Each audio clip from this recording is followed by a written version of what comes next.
have followed the guidelines of social distancing, hand washing, and use of facial protection, and we encourage you to continue doing that.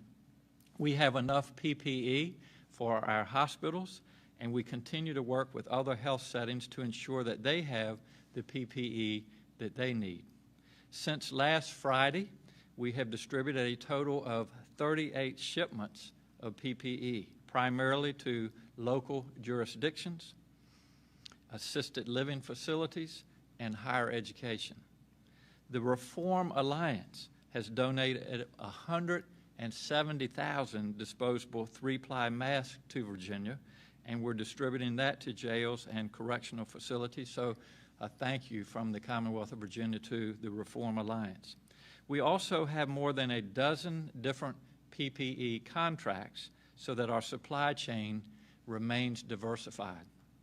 To date, we have distributed nearly 860,000 N95 masks around the state, more than 1.6 million surgical masks, and around 4.4 million gloves. With all of this data, we are comfortable planning to move into Phase 3 next week on Wednesday, July the 1st. This gives us about 3.5 weeks in Phase 2 where we have been able to follow the data.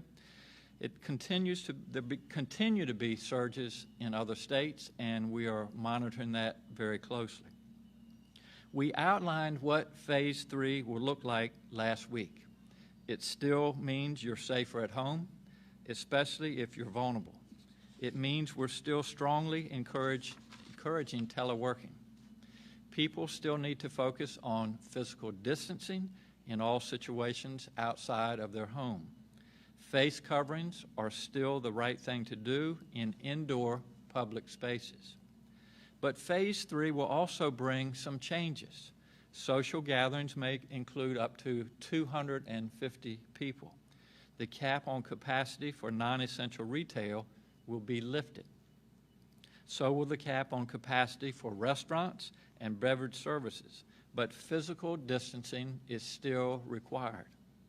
Entertainment venues like museums, zoos, and other outdoor venues may open at 50% capacity with a cap of 1,000 people. Gyms and fitness centers may be open up to 75% of capacity. Personal grooming services such as hair salons will still need to follow physical distancing requirements. Child care facilities may be open. Overnight summer camps will still be closed. Recreational sports will still require physical distancing, and swimming pools may be open at 75% of capacity with physical distancing. I want to reiterate that everyone should continue to take this pandemic very seriously. Cases are on the rise in many other states, as I said previously. I do not want to see that happen in our Commonwealth. Be cautious and take the necessary steps to protect yourself and the people around you. That means face coverings, which are increasingly supported by the science. It means physical distancing and frequent hand washing.